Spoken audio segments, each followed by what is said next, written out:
सोनिया के लिए इंस्टाग्राम बनाना ही उसकी जिंदगी बदलने का एकमात्र रास्ता था, क्योंकि उसने न सिर्फ बड़े बड़े सपने देख रखे थे, बल्कि वह खुद एक ऐसे परिवार से आती थी जहां उसके अपने पेरेंट्स को दो पैसे कमाने के लिए स्ट्रगल करते देखा था।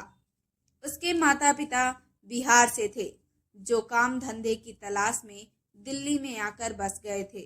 पूरी फैमिली बेस्ट दिल्ली के नागालोई में एक किराए के घर में रहते थे। सोनिया के फादर जानवरों का चारा बेचते और माँ घर घर जाकर काम करती थी। पैसों की कमी के चलते सोनिया को भले ही 10th स्टैंडर्ड के बाद स्कूल छोड़ना पड़ा, लेकिन अपने सपनों को देखना उसने कभी नहीं छोड़ा। वह अपनी फैमिली को इस गरीबी के दलदल से निकालना चाहती थी और चाहती थी कि वह खुद एक घर हो। इसके लिए अपने सोशल मीडिया इन्फ्लुएंस बनने का फैसला लिया। पढ़ाई छूटने के बाद उसने अपने कुछ सेविंग से एक स्मार्टफोन खरीदा और इंस्टाग्राम बनाना शुरू कर दिया। जब पेरेंट्स काम के लिए घर से चले जाते तो वह घर के सारे काम निपटाने के बाद दिन भर रील्स बनाती रहती। वो एक कॉन्फिडेंस थी कि अगर वो रेगुलरली कंटेंट अपलोड करती रहेगी तो एक दिन उसकी फॉलोइंग इतनी बढ़ जाएगी कि उसे पेड अपॉर्चुनिटीज मिलने लगेंगी।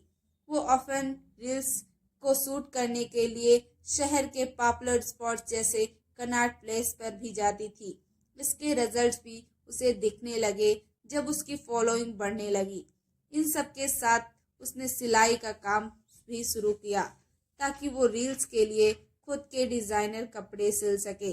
इन शॉर्ट सोनिया और सोने का हाल में सोशल मीडिया इन्फ्लुएंस बनना था और धीरे धीरे करके उसके 7,000 से भी ज्यादा फॉलोअर्स हो गए।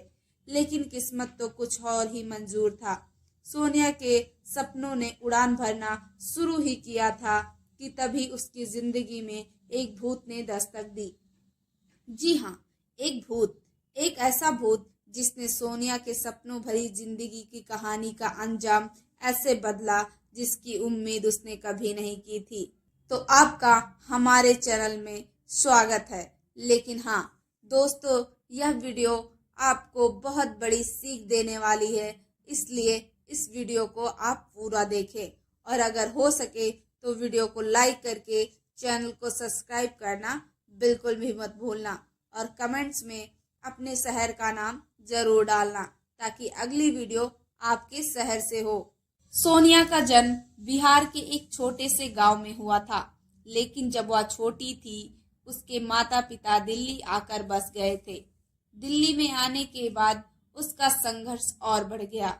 उसके पिता जानवरों का चारा बेचते थे और माँ घर घर जाकर काम करती थी।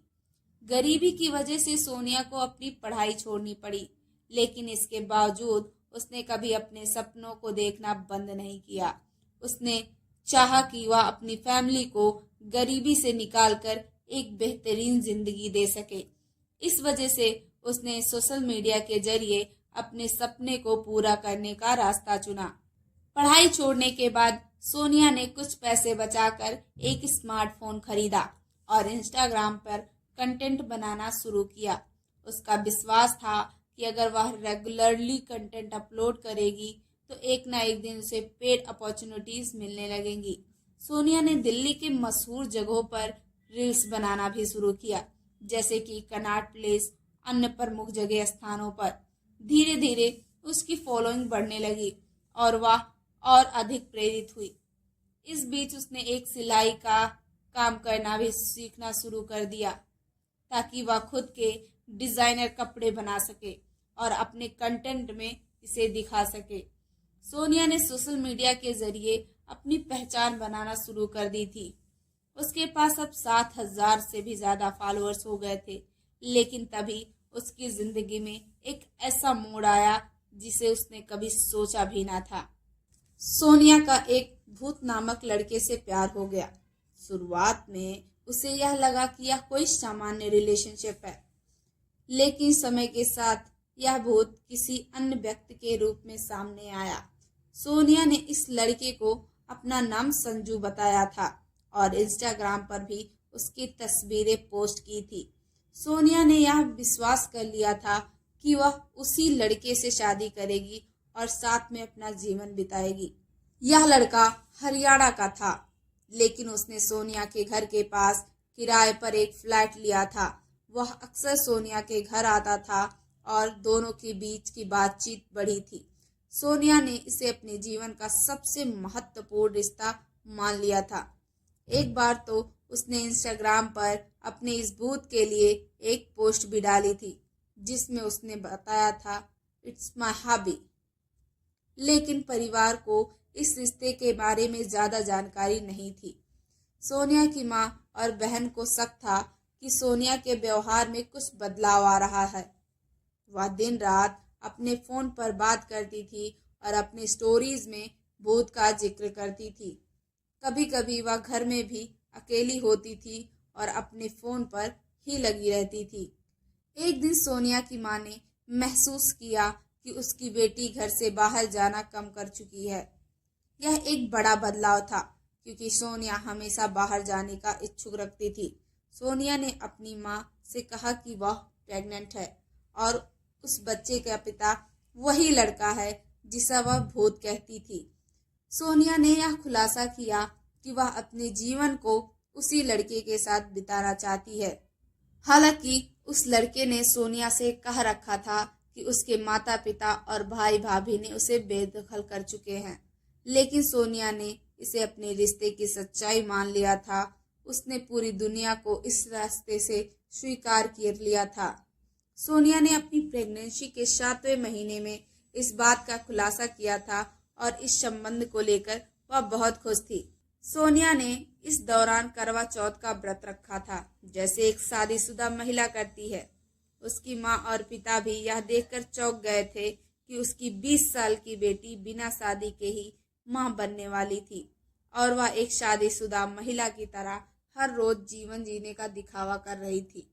इसके बावजूद सोनिया के माता पिता ने उनकी इच्छाओं का सम्मान किया और इस रिश्ते को स्वीकार किया।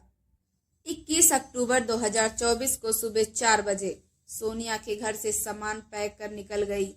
उसने अपनी बहन से कहा कि वह संजू के साथ भागकर अपना घर बसाएगी, क्योंकि उसे लगा कि संजू की माँ उसे कभी स्वीकार नहीं करेंगी। यह सब सुनकर सोनिया के परिवार में घबराहट फैल गई।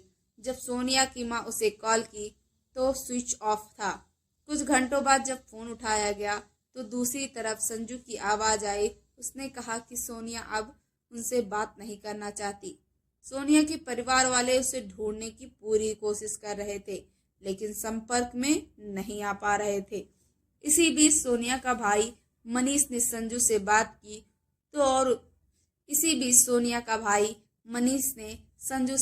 की और बैकग्राउंड में कुछ अजीब सी आवाजें सुनाई दी। यह आवाजें उस जगह से आ रही थी जहां से कुछ गलत हो सकता था।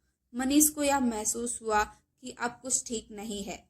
मनीष ने पुलिस में रिपोर्ट दर्ज कराने की कोशिश की, लेकिन पुलिस ने इसे अपनी बेटी की मर्जी से घर छोड़ने का मामला मानकर मदद नहीं की। इसके बाद सोनिया के परिवार ने खुद से पता करना शुरू किया और धीरे धीरे यह पता चला कि संजू का असली नाम तो सलीम था। सलीम और उसके परिवार ने दावा किया कि वह उसे बेदखल कर चुके थे और उसका उनसे कोई रिश्ता नहीं है। 23 अक्टूबर को मनीष को पश्चिम बिहार पुलिस स्टेशन से कॉल आई, जिसमें बताया गया कि सलीम के पास सोनिया के आधार कार्ड और अन्य डॉक्यूमेंट्स मिले हैं। इसके बाद पुलिस ने सलीम को गिरफ्तार किया और उससे पूछताछ शुरू की। सलीम ने पुलिस को बताया कि उसने सोनिया को हमेशा के लिए खत्म करने की योजना बनाई थी, क्योंकि वह शादी के लिए बहुत दबाव डाल रही थी। सलीम ने बताया कि वह शादी के लिए तैयार नहीं था और उसने सोनिया से इस बच्चे को अडॉप्ट करने के लिए भी कहा था, लेकिन सोनिया किसी भी हालात में बच्चा रखना चाहती थी। 21 अक्टूबर को जब सोनिया घर से भागी तो सलीम उसके 2 दोस्तों के साथ उसे कार में लिया और बहादुरगढ़ के रोहतक के बीच रास्ते में एक पार्टी करने गए। शराब पीने के बाद जब सोनिया ने शादी करने के लिए फिर से दबाव डाला तो सलीम ने गुस्से में आकर पूरी साजिश को अंजाम दिया। उन्होंने सोनिया को मदीना गांव के एक सुनसान इलाके में ले जाकर बेरहमी से पीटा और फिर मोबाइल के चार्जर के केबल से गला घोंटकर उसकी हत्या कर दी। सलीम और उसके दोस्तों ने सोनिया के शव को एक गहरे गड्ढे में दफन किया और फिर दिल्ली वापस लौट आए। यह सब एक भयंकर साजिश का हिस्सा था जो उन्होंने बड़े चतुराई से तैयार किया था। सलीम ने पुलिस के सामने अपनी पूरी साजिश का खुलासा किया। उसने बताया कि वह सोनिया के सिर्फ शारीरिक संबंध बनाने का इच्छा रखता था और इसीलिए उसने शादी के वादे किए थे। उसकी असली पहचान छिपाने के लिए उसने हिंदू धर्म का बहाना बनाया और कई बार अपना नाम बदलकर संजू रखा। सोनिया की मौत ने एक बड़ी सच्चाई उजागर की कि कभी भी किसी भी रिश्तों में बंधने से पहले, खासकर सोशल मीडिया के जरिए, हमें अपने पार्टनर की सच्चाई जाननी चाहिए। कई बार जो लोग प्यार का दिखावा करते हैं उनकी असली मंशा कुछ और होती है। सोनिया की इस कहानी से हमें यही सीख मिलती है कि हमें कभी भी अपने भावनाओं और इच्छाओं के सामने अपनी सुरक्षा और समझदारी को पीछे नहीं छोड़ना चाहिए। हमें हमेशा सतर्क रहना चाहिए।